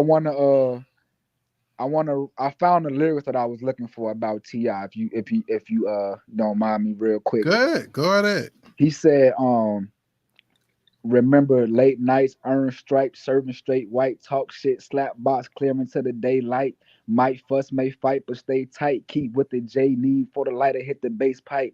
If the trap was the ocean or the sea, you could consider me and them with killer whales and great whites. Like that shit, like I feel that shit because like again, I just told you he's rapping from a street life perspective. On like his trap perspective is from the like, yo, I'm outside with this shit. And two, my homies, I was outside with. I'm just put it out there. I never was a drug dealer. Like I never sold drugs. I just hung with people that sold drugs. That's just the people who in my neighborhood. Like I couldn't escape them. My friends. You know what I'm saying? And so when he's saying shit like, oh, he dropped off. We're gonna see if he can get him back. Oh, there you go. All right. So when he say shit like talk shit, slap box, clear into the daylight, might fuss, may fight, but stay tight. Like I feel that shit because like that was us. That's what we did. Like we was outside all night slap boxing, throwing the football, talking shit while the homies serving his J's and shit. You know what I'm saying? So it's like Southern hip hop. Their lyricism ain't about punchlines. It's about feelings. I feel that. I feel what you're saying, Tia. That's a bar because I live what you're rapping about. It ain't really punchlines that much down here. It's just it's cleverness, but they rapping the bars down here would be spitting what like I said, I feel that. I feel what you're saying, Jeezy. Like hell yeah, I lived through that. I went through that. You know what I'm saying? So I like that. That's what's up. I like that. See, the dynamic of hip hop in the South is so deep that it's a master class all in itself. When everybody talks about how hip hop started in 1973 and they go to Sedgwick Avenue and all that, I'm charging you and other people from the South to do documentaries about y'all regions and bring the unknown to us so we know it. You know what I'm saying? Like, look, ATL brought out how important roller skate culture was in the South. Yep. Roller skate culture was big in the East too, because over here, where Dayton Street Projects at in North New Jersey, Dayton Street had roller skating. Skate 22 in Plainfield, that was big. Hey, yo, that's And the when he, one talk that's about that. like, that's the one. What's the one in North? That's like, it's like down. It's like it's downhill. Or some Branchbrook shit. Park. That's Yo, Branchbrook what? Park. I went there a couple of times. That shit used to be jumping. See what I'm saying? So that's big. But for those who live in Virginia, y'all got to talk about Club Walmart. If y'all know anything about Club Walmart, Walmart 3 in the morning was popping. That was crazy. And you Alabama had to too. be from the area to know about Club Walmart. If y'all know anything about Alabama, you got to know about everybody chilling in the parking lots when the lights go off. Yep. You got to know about that. Yep. Shout out to one of the most underrated groups that came from the South, Dirty. Hit the Flow. Those my guys Hey, right man. there. Again, Talk about like, it. Good. just again, when I remember all this shit vividly. After my cousins put me on to Cash Money No Limit, they was like, all right, now we gonna show you out. Deuce Conrads was the other group that was in Montgomery. It was Deuce Conrads and it was Dirty and Religious. Bro, they still play Dirty around here, bro. I'm Got like, to. it's still them one like, man, I wish. And my homie was asking me a couple months ago, like, why I feel Dirty ain't get the recognition that they didn't get from hip hop. And I think it was just Alabama. Like, nobody really makes it that good from here, and I don't think like the masses really looking like Alabama. Like, and we already got a bad rep for racism and everything around here, and I feel like all of that kind of shit kind of plays into, you know, why this kind of thing, why the rappers around here don't blow up, because it's a common rule in Alabama. If you want to make it in music in Alabama, you got to get out of Alabama. You know what I'm saying? It's bro, like all even outside of hip hop, Alabama wants to stay the same. Like, they don't like people trying to change shit up around here. You know what I'm saying? Like, it's just like, bro, like it's 2023, but you got a certain amount of certain peoples that want to still live like it's 1923. Like, bro, we gotta move on. We gotta let it's few millionaires that come from around these parts. Few millionaires, not a lot. It's haters, all of that shit. They don't want to see nobody making all of that shit. But and I feel like all of that kind of shit played into why Dirty didn't make it. They really didn't have like a push. Like, Montgomery is big, but I don't think it's big enough to be like to help push that artist like how Atlanta will help push T.I. You know what I'm saying? Like, or Houston will help push UGK, or how LA will help push Snoop. Like, those cities are so big that it got like a million or so many people in there. With those million people, they could fucking each one of them could play it, and you don't got no choice but to listen. Like, yo, who is Snoop? Whereas Dirty is only probably it's not even 300,000 people in Montgomery. I don't believe my numbers. That's off the head. I don't know if that's true, but I think, if you got a bigger population, like that helps you. You know what I'm saying? Being from New York, like, you got 5 boroughs to help you. You know what I'm saying? You could be from Queens, but you got Queens, Bronx, Brooklyn, and Manhattan and Jersey behind you if your shit really fires. So, you know what I'm saying? So, and Deuce Comrades, that's my favorite. I love them over Dirty. You know what I'm saying? And for the people who don't know, they had a song called "Everybody Want to Be Down with the South." Everybody want to be down with the South. Trick Daddy on his I think it was the Matrimony album. He bought the song from Deuce Conrads. He bought the song from Deuce Conrad and turned it into his own thing. He kept him on the album and shit, but even still, that didn't really push them into that mainstream. Man, for the most part, a lot of people, yeah, like we we still got love. We still love them. Like it just sucks that they didn't get the recognition that they probably should have got, especially when there was other groups out here already. Like it was a group called Nappy Roots. They was a version of Dirty. You know what I'm saying? They was just from Kentucky. You know what I'm saying? Field Mob. They was whatever. I think they was from Atlanta. They was like Atlanta version of Dirty. You know what I'm saying? So it was just little things like that that I feel like didn't help them get to where they wanted to be. Before we move on, I want to give a shout out to Atlanta. I want to give a shout out to Alabama. That's where my family's from on my father's side. And I looked up some hip hop artists from Atlanta. So Alabama. Let's give them a shout out. You got Doe B, the last That's Mr. Big. That's what you talk about. Mr. Biggs. I forgot about Mr. Biggs. Yeah. Yeah. We got Dirty. We got Rich Boy.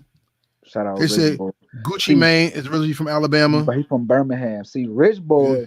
when Rich Boy came out with that Throw Some D's, Rich Boy had to stay on Smash. I ain't even gonna front. And then his mixtapes was popping. He got one of the greatest Gangsta Grill mixtapes ever. Like to me, I think his mixtape with Gangsta Grill beat. I forgot what it was. I forgot what the mixtape was called, but his mixtape is so fucking fire. He rapping over T.I. beats. He rapping over Money, Power, Respect. He rapping over like, bro. He was in his bag on that shit. We got Young Blue, Flo Milli, Shout out to OMB Young Blue Peasy, from Mobile. Yup. Rilo Rodriguez. I don't know what that is. They No Young Cat. Yup. Big Yavo. Big Yavo.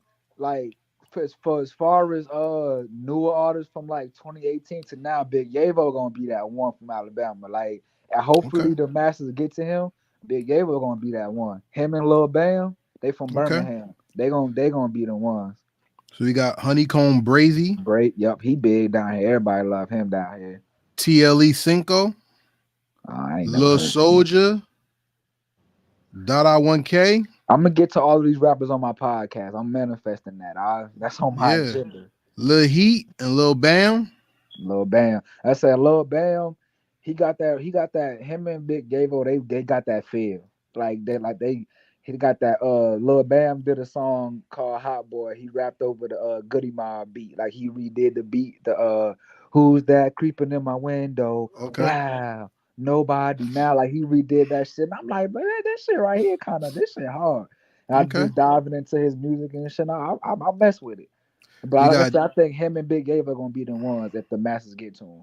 Okay, we got DA, El Dorado Red, and Rubber Band OG. They all from Montgomery. I could literally go to their neighborhoods right now and then you can see them outside. Yep.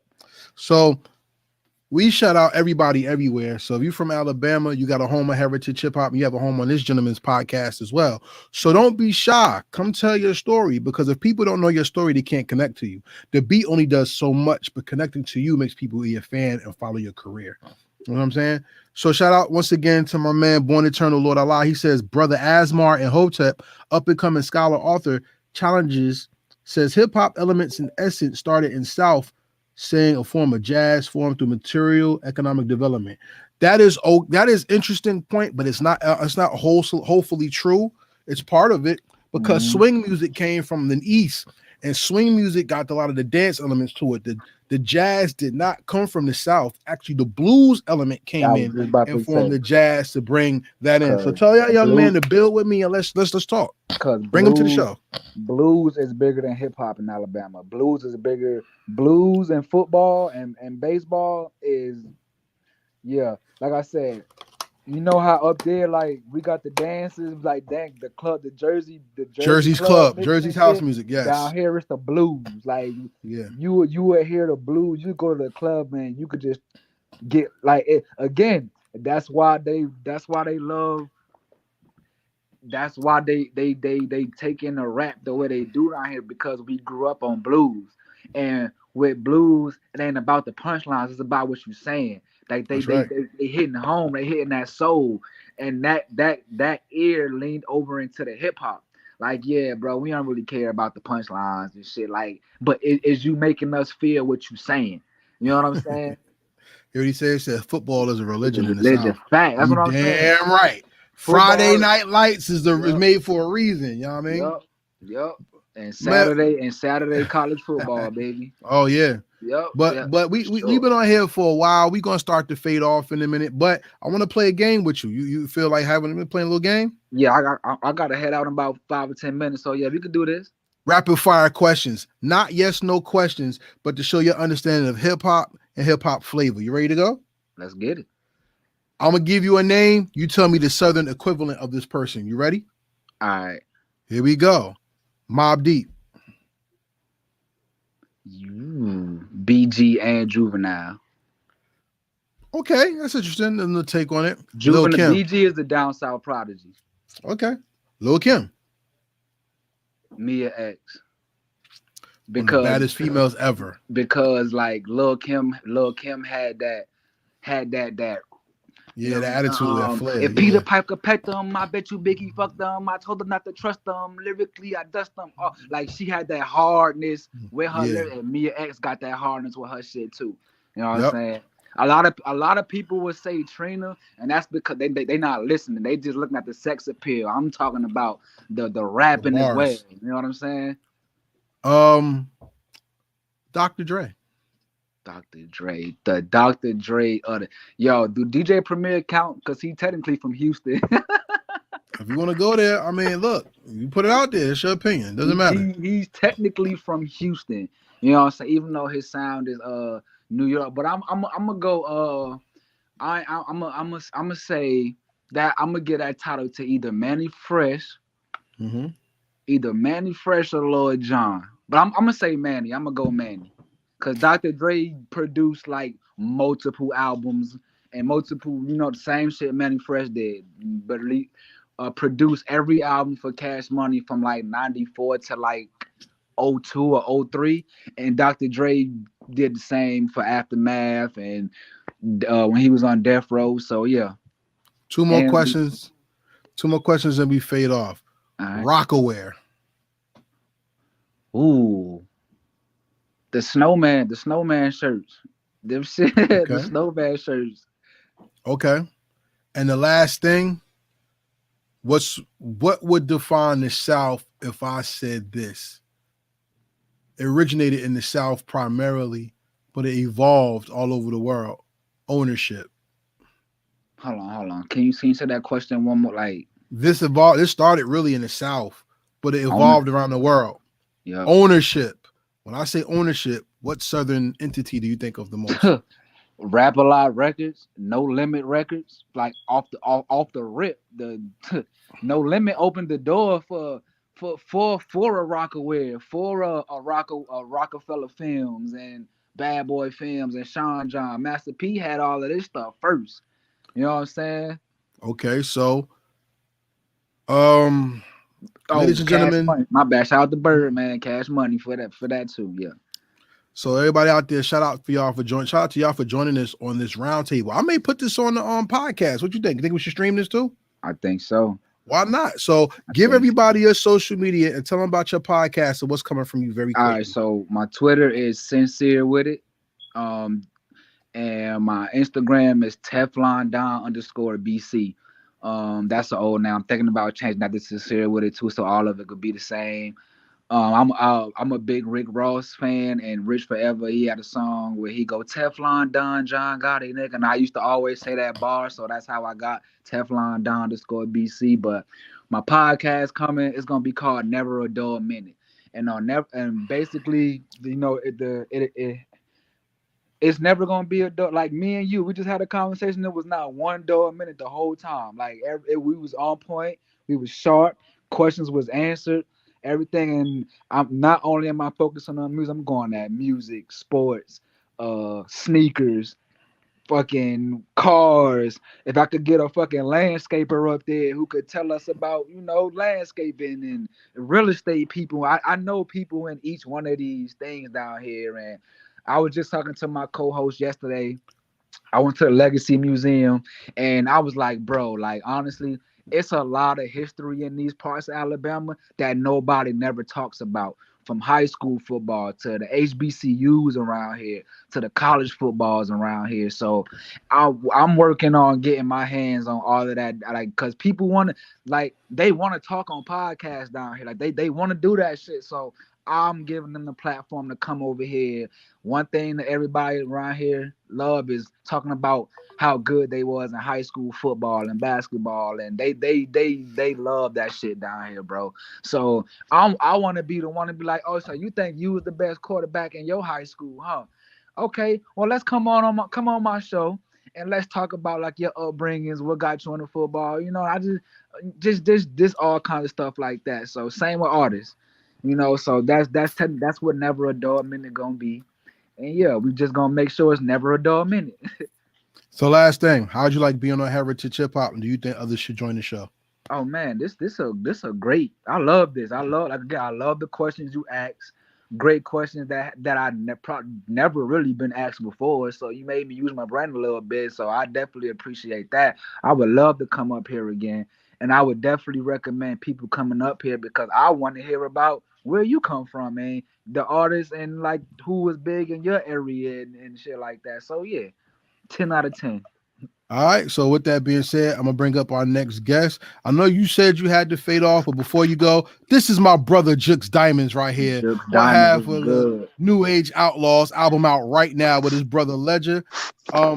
Sincere, I'm gonna hit you on the phone. Let's talk about what we did tonight and let's make it happen. All right. All right, brother. I'll catch up with you later, man. All right, you got it, yo. Right, Peace. Peace, Jux.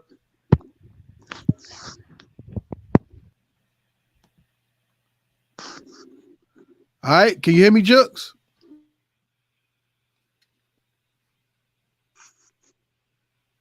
Can you hear me? Can you hear me yet?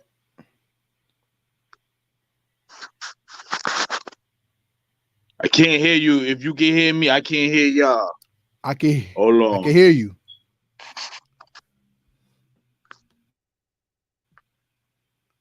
Can you hear me?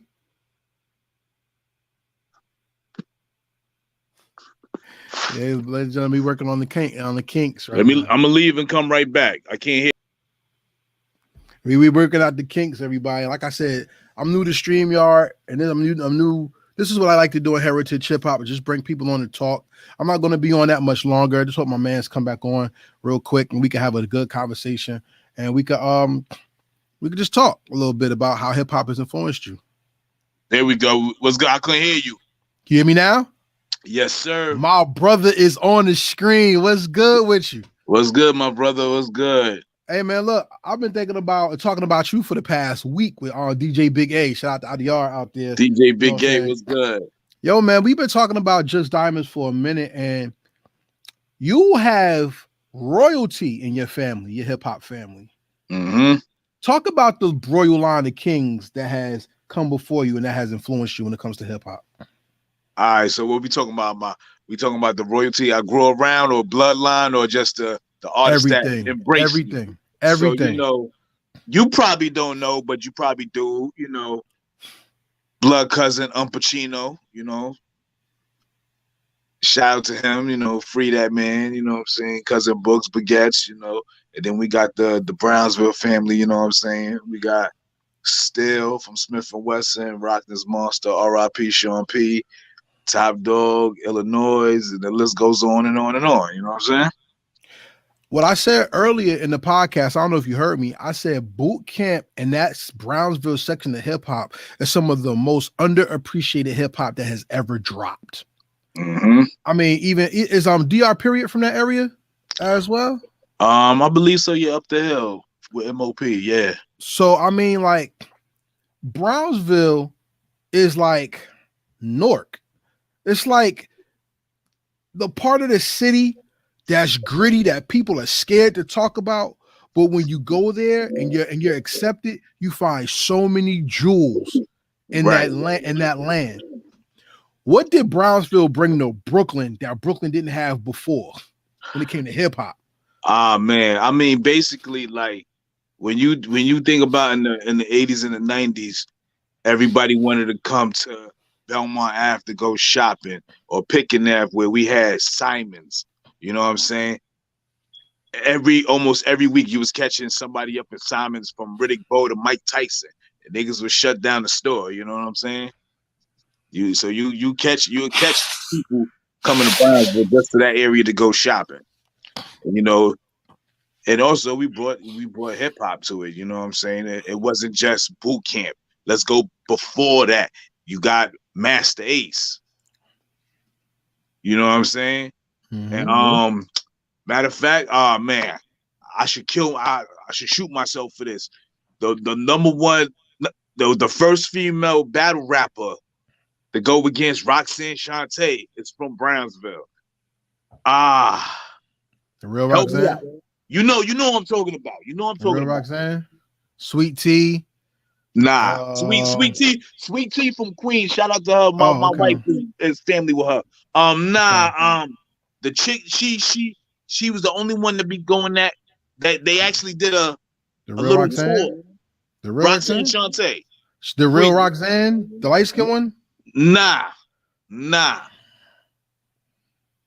I'm lost. She a light skinned chick with freckles. The real Roxanne? Nah, that's not the real Roxanne. It ain't. Nah. Okay. We had to do some history on that. I don't do too much female. I'm gonna look it up, man. I'm gonna look it up real quick. You know. Man, but yeah, there's a lot of history and shit. You know what I'm saying? And we got we got the new cats. You know what I'm saying, coming out of it. But one thing that's very important to you when it comes to me knowing about who you are is the fact that New York is the birthplace of hip hop.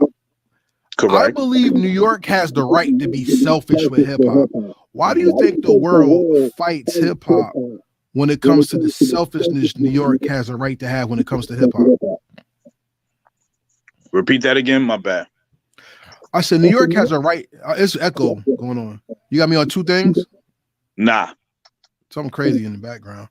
I said New York has a right to be selfish when it comes to hip hop because it was birthed there. How do you feel about the world's anger at the selfish right New York has towards hip hop? I mean, truth be told, man, everybody gonna have their feelings and opinion, emotions about it. Like, you know what I'm saying? Like you said, we the birthplace of this. You know what I'm saying? We started this.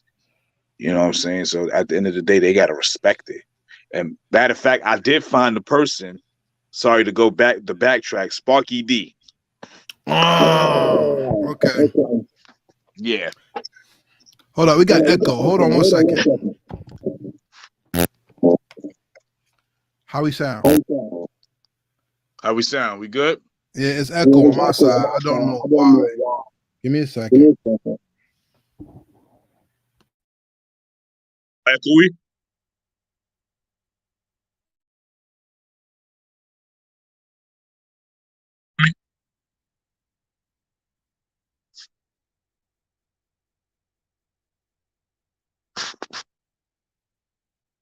You can hear me? 1, 2. How we sound? I can hear you. You can hear me? Good. No echo. No echo. We good. Okay, cool. Okay. Cool. All right. So that's what I'm talking about. See, one thing about being a parent, no one can tell you how to raise your child better than you. Facts. And then when people come to your house to tell you how to raise your child, you get kind of, get pissed. Mm-hmm. I'm from New Jersey, and New Jersey people like hip hop. Remember what I said? We like hip hop. New York loves hip hop. Love it. Love it. And when you get accepted by New York, it means something. But when the people don't accept you to the point where they trust you, that becomes a real serious issue. So people in New Jersey always thought that people in New York never really wanted to fuck with us because of either our reputation or us being outsiders. From your experience with hip hop, are the boroughs like that with each other? Or how do you think New Jersey looks at y'all as an outsider? I mean, yeah, the boroughs is like how you feel, New York treated New Jersey and shit. Like each borough got their own style, you know what I'm saying? So we look at all them niggas, they just want to get pretty. Where niggas look at Brooklyn niggas, all them niggas is grimy. dirty Timberland boots, where Queens niggas are. You know what I'm saying? It's just like that. Oh, Queens niggas. You know what I'm saying? But every borough gets busy. And then look, if you notice, I didn't say Staten Island because Staten Island is like in the world by itself. But salute to Staten Island. You know what I'm saying? I think one of the most major things that happened to hip hop was the comeback of Brooklyn. You know what I mean when I say the comeback of Brooklyn? You talking about like when with Jay and Big? No. Okay. I'm talking about with Buckshot. Buckshot is when Brooklyn really started coming back into the New Jersey eye of hip hop. Oh, see, New Jersey eye, yes. Like the New Jersey eye. Because see, Nas was the king of New York and people just whatever. You know what I'm saying? Tretch was there and he from Jersey, so people pushed Tretch on the outside, even though he was ghostwriting for a lot of people. Nas came in and it was so different because like that Rakim thing, he changed. So Nas was like that man. But after Big Daddy Kane, right? You had that new era of sound that came. Mm-hmm. And Buckshot was the first MC that had a collective that came from Brooklyn. And people was like, oh shit, this is what Brooklyn is? That's when Brooklyn's reemerged. But Biggie and Jay took it to a whole nother level that people didn't see. Right. So from your experience, what was Brooklyn like when Boot Camp was running wild and starting to make their moves from what you experienced? I mean, what I experienced, basically I was a young dude and shit. Yeah. It was real talk. You wanted to wear Timberland and fatigues, real talk. I ain't gonna hold you. It was Timberland fatigues in the motherfucking football jersey. You know what I'm saying? Or a big ass champion sweater. Yeah. With the cone head, not these bullshits they got now. The shits where it's thick, keep you warm, and it got the cone head that goes up this high. You know what's funny? When people in Jersey was dressing like Boot Camp, we was like, what the F are they doing? Because you too fatigued. That look crazy. You know what I'm saying? We used to call people Ninja Turtles and shit. They was but Buckshot made that Pittsburgh jersey hot. You know what I'm saying? When Buck 'Em Down remix came out, that was crazy here. The original Buck 'Em Down was bananas, but when that Buck 'Em Down remix came out, Boot Camp was different. When Smith and Wesson came out, Bucktown, whoa. And see, like, and there's another thing too. See, you just know them for the, you know what I'm saying? That was the, how can I put it? That's what you saw on the box or video music box and shit. Right. Where there was other acts out of Brownsville, wasn't on that level, but they was right beneath them. Like who? Got busy. Like who? You had the Rose family. Okay. Look, whenever you get a chance, you know, and man, it was another group. I think was it the Rose? I think the Rose family. They had a song called The Projects. Okay. Yeah, and then you know that was at that time, and then when you had the early 2000s, you had my dude JFK, Luciano. You know they was messing with what's my dude name that Pac had beef with? Oh, Jimmy Henchman Entertainment. So you know what I'm saying? It's a lot. It was a lot of acts out of Brownsville. Yeah, and Jinx, shout out to Jinx the Juvie, free Jinx. Jinx the Juvie, I know that name. Salute to Jinx the Juvie. But you see, and that's the thing. Like, you know what makes me happy to do heritage hip hop? Everybody puts Jersey in a box, not knowing that there's so much more history there. That same thing happens to your town. Yeah. Everybody thinks Brooklyn is this one thing when it's so many different so big. You got parts. You can't. Like, you got Brownsville, you got Canarsie, you got Bed-Stuy, you got Coney Island, you got Benson Hills, Williamsburg, Bushwick, East New York, Red Hook. You know, talk about it. Clinton Hills, Clinton Hills, Bed-Stuy. So okay, you got is Coney Island take any type of part in that, or is this his own? Coney Island part of Brooklyn. They just going to Coney Island is like going to another borough. Okay. Same as if you go to, you think of Queens, but then when you hear Far Rockaway, you be like, oh shit. You know what I'm saying? Shout out to Far Rock. You know what I mean?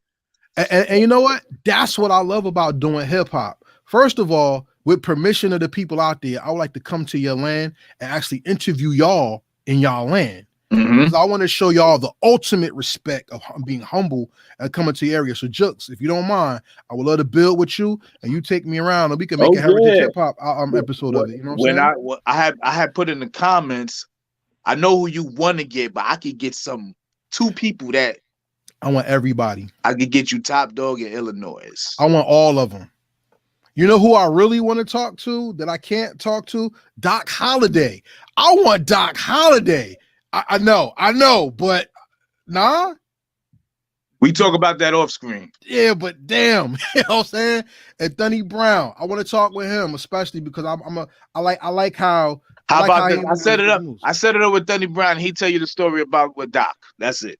Yeah, we kind of talked about that when I met him, and I was rhyming the lyrics. He was just like bopping, but he ain't telling me nothing.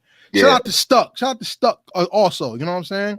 Mm-hmm. But still, I would like to meet the entire boot camp in some form of fashion because everybody's story is important. Because Right. I believe Buckshot has to be one of the most loyal people in hip hop history that people don't give enough love to. Mm-hmm.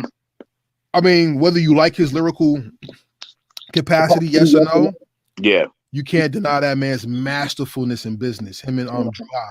Right. They have to go down in history as legends in the business sector of hip hop as well. But Brownsville has a very special low-key thing about it that people don't give enough credit for, and that's heart. The one thing I've noticed about a Brownsville MC, whether you like it or not, they're gonna rap until you realize you be like, all right, because they are not gonna let up until you acknowledge that they're on that microphone. That's a fact. What gives the Brownsvillian the heart that they have? I mean, I can't speak for others. I can speak for myself. It's Talk about just being me. Like, when you rap Brownsville, that's like heart, Braveheart. You know what I'm saying? That's like, that's my town. Like, when you say, nigga, I'm from Brownsville, niggas get scared. You know what I'm saying? See that? Lyrical beast. Uh-huh. That's a fact. That's a fact. Yeah. That thing about see, the thing about Brooklyn is, right, it was always a joke. They say Brooklyn's everywhere. They say you go to the moon and nigga be like, Brooklyn in the house, boop boop, you know what I'm saying? Yo, that's a fact. Let me tell you something. Talk about it. When I went to Vegas, Mm-hmm. just having on a Brownsville shirt. Yo, I'm from Brownsville too. I'm from South. You know what I'm saying? Even Brownsville, Brooklyn, or just a New Yorker. Yeah. Everywhere. Yeah.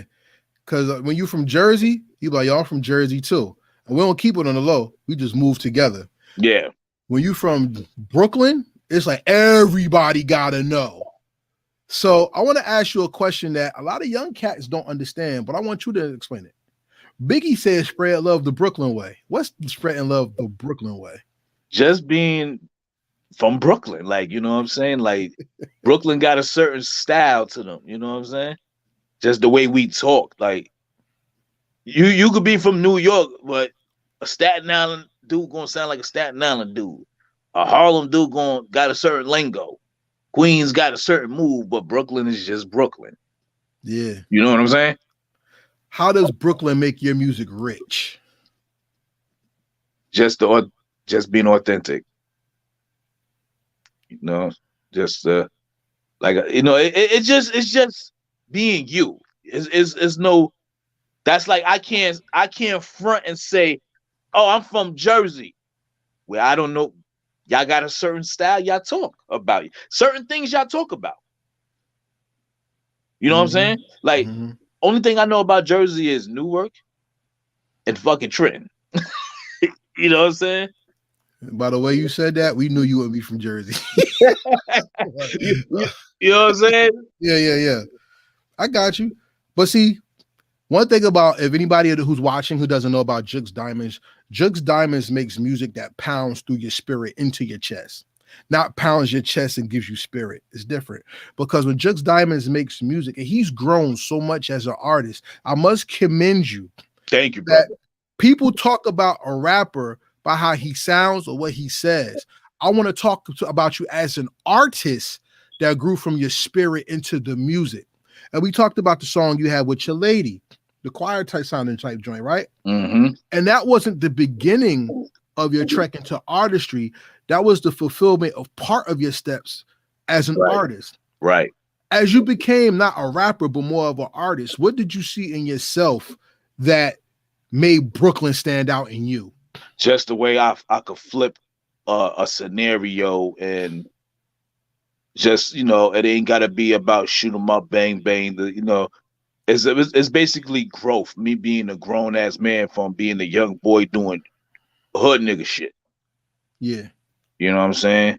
Where now, you know, kids is involved, a wife of it is involved, you know, a household is involved, stuff like that, you know? Like, even like, I might as well just drop a little exclusive jewel on you. Be on the lookout for that Jux Diamonds and Snow Goons project. What? A whole project? A whole project. Diamonds is forever.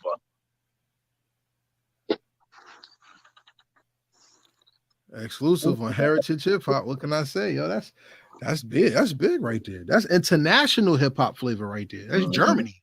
Yeah. You going out to Germany? You going out there? We working on that right now. We working on that. We definitely working at that. So you know what I'm saying? So that's where the growth come in, when, you know, dealing with different producers and different situations, you know. And I'm also working with another producer from Chicago that's affiliated with Conway and the drum work music, you know. Okay. So that EP is called The Ark of the Covenant. Okay. Keep me updated. You know, I'm gonna spend some money on it just to support you. So yeah, that's like, you know, what the growth is like with the titles and song structures and stuff like that, not just some you know, bars where you can understand, you know what I'm saying? I might go back to some old school Richard Pryor bars or some He-Man shit. Only you will understand it, you know what I'm saying? Okay. I want to ask you a controversial question. So please don't take this the wrong way or whatever. I'm not trying to disrespect hip hop in any way. Harlem's story is the identity of hip hop when it comes to the drug dealer and being a rich person. Mm-hmm. Everybody wants to be Harlem, but don't want to claim Harlem. That's what I've heard, and I believe some people actually live that way. When did Brooklyn take over hip hop, and how do people want to be Brooklyn without representing Brooklyn to you? That's a good question. Mm-hmm. When did Brooklyn take over? I mean, truth be told, I can't even put a stamp on it, a date on it when Brooklyn took over, because it was always there. Okay. It was always there. So I mean, me per se, I can't put a timestamp on when Brooklyn took over. I just know we was there no matter what. It was just quiet, because, you know, if we talking about, you know, you had the Bronx and the Queens, they argue about who started hip hop first. I heard Brooklyn started hip hop. That's what you heard? From Grandmaster Flowers, 1969. That was in a documentary with footage of Grandmaster Flowers DJing in a suit with a bow tie in the park, by the way. Really? And Cedric Avenue was the beginning of hip hop from the youth. So the youth culture of it started in the Bronx, for what I heard, but actual putting people together in the park and playing beats, Grandmaster Flowers, and there was another DJ, and I don't remember his name. That was 1969 in Brooklyn. Chuck D did the documentary, by the way. It's called The Forefathers of Hip Hop. But then you know what? Then you got, you know, it's gonna be people who argue. Who's gonna argue about that?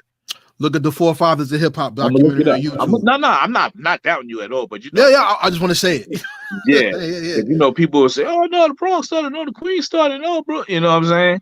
Yeah. Where back then, everybody wasn't traveling to these different boroughs like they are now. Facts. You know what I'm saying? So we really don't know. You know what I'm saying? I'm saying, far as we, meaning me and you, you know, our age limit. You know what I'm saying? Yeah. Yeah. But see, that's the thing that's very important about understanding in the story, to appreciate somebody's music. Right. what I appreciate about your music is, like I said, the heart. With the New Age Outlaws project, even the newest video y'all dropped with the laundromat and everything. Oh, Jack moves. Yeah. All right. I like the storytelling element that the video enhances with the vision. And for people who shoot videos, they have an ill blue filter that makes it look like a 1970s cop show, like Dragnet or some shit. Yeah. That looks so hot because when you tell the story, the visuals actually impact the lyrics. What was the first song you ever saw besides just heard and felt? First song I ever heard. Saw. First video I saw. No, first song you saw. That was song. when somebody rapped it and you could just see it and it just like took you somewhere. See.